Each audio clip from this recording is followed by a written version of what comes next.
Welcome back to our special edition of Humber News. Today we're taking you on a tour of Toronto's hidden gems. From neighborhoods and experiences to art and music, this city is chock full of wonders for every sense. An organization called the Music Gallery provides a unique venue for musicians. It encourages musical innovation and experimentation in every genre, from DJs to opera. It offers a place for them to do their work, for concerts, for auditions, and a practice space. Its location is almost as surprising as the music found there. Amy Weinstein has the story. Within the walls of St. George the Martyr Church, the Music Gallery is a divine downtown enclave that dances to the beat of its own drum. Established in 1976, this not-for-profit has been a home away from home for musicians looking to experiment with the art of sound, practice their craft, or discover new music. Its location at John and Stephanie Streets, just north of Queen, places the Music Gallery on the cusp of Toronto's creative and business districts. Its home, St. George the Martyr Church, was part of Toronto's original landscape, and its tower is one of the oldest structures in the city.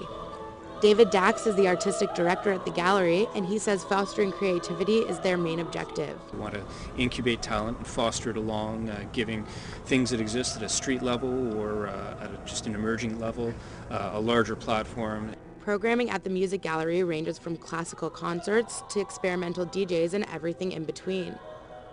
It's a lot of sounds that we haven't heard before, so very abstract, often improvised types of music, but also sounds that are underexposed but very, very relevant to Toronto as a city.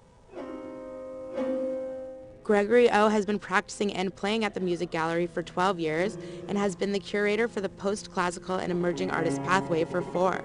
He says their role as a not-for-profit allows them to take big risks that often yield big rewards, although not all the time. I always feel like if you don't have failures every once in a while, like shows where you just go, what was that? Then you're probably not doing your job. If you're always succeeding, it just means your bar is way too low.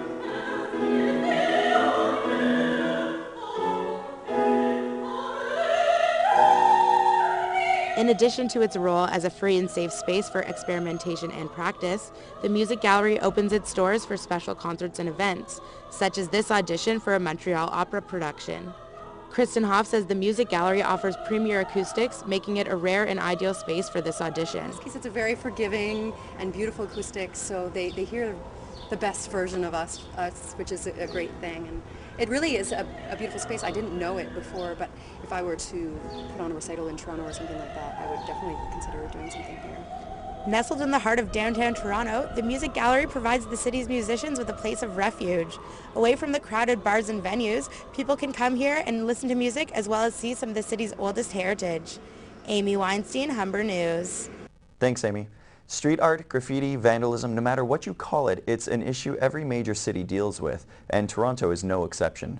But a new program in the city is working to bring more art to our streets while setting some ground rules. Kate Foster has the details. The city of Toronto is known for its art scene, with no shortage of skilled artists, including everything from painters to musicians. But some of the city's most talented artists' work is right under our noses, around every corner we turn. While many cast street art aside as vandalism, the graffiti world has much to offer. Despite Rob Ford's declared war on graffiti, as of January 1st, 2012, street art is legal in the city and shop owners can choose whether or not to keep it up on their buildings. Thanks to a program called Street Art Toronto, or START, the city is working on teaming up with graffiti artists to embrace art to brighten our streets. The START program manager, Lily Zendel, tells us how. We're trying to sort of broker a deal with graffiti artists in the city, saying, listen, we recognize your art form, but equally you have to respect the public realm, and these are streets, and you can't just put up whatever you want. So while walls like this may not be an uncommon sight in the city these days, once the Toronto Street Art program really gets underway, your daily commute may get a little more interesting. Zendel says neighborhoods will be defined by the street art to come, and commissioned murals will help to deter tagging because of the respect among artists within the graffiti world.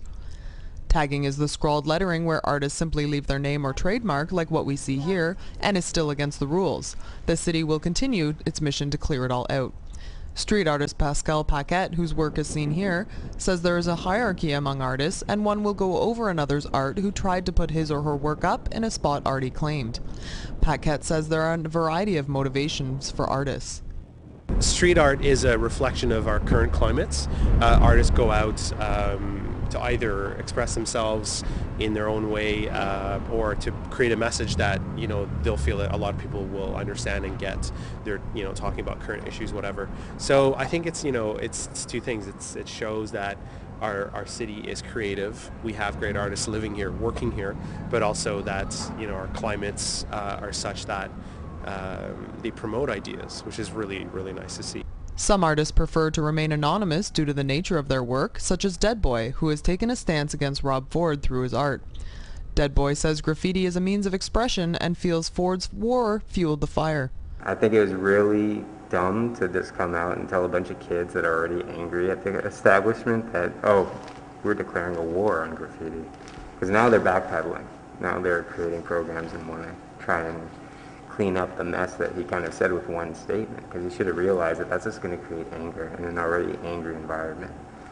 We'll have to wait and see how the START program can change the landscape of Toronto's art scene and if murals like this will end up becoming commonplace. If Toronto can bridge the gap between what was once a scene of outcast artists and its residents and politicians, we may all get a nicer view. Kate Foster, Humber News. And Kate joins me now in the studio. So Kate, were there any graffiti hotspots or any other areas worth checking out? Oh, definitely. There's the Queen West Lanes, which is where this piece is, and it was actually the first area in Toronto to have graffiti legalized. Okay. It's become somewhat of a tourist attraction now for that sort of thing, and the street artists all over the city have their work there, so it's pretty spectacular. As well, there's the Brickworks, Kensington Market, anywhere around Parkdale, and if you're traveling on the Bloor Line on the TTC, looking south between Dundas West and Keele, it's just mind-blowing. Great, and you mentioned that the City of Toronto is still battling tagging. Yeah, they just launched an app this week, similar to the Pothole app that was launched recently, where you can take a picture of any tags or vandalism you see, you submit it in, and a bylaw officer will be there shortly to deal with the situation. Good to know. Thanks, Kate. Yeah. When we come back, we'll take you to an island oasis in the city. Toronto Island is one of Toronto's best kept secrets, and I think even within the city people don't realize what resources are over here.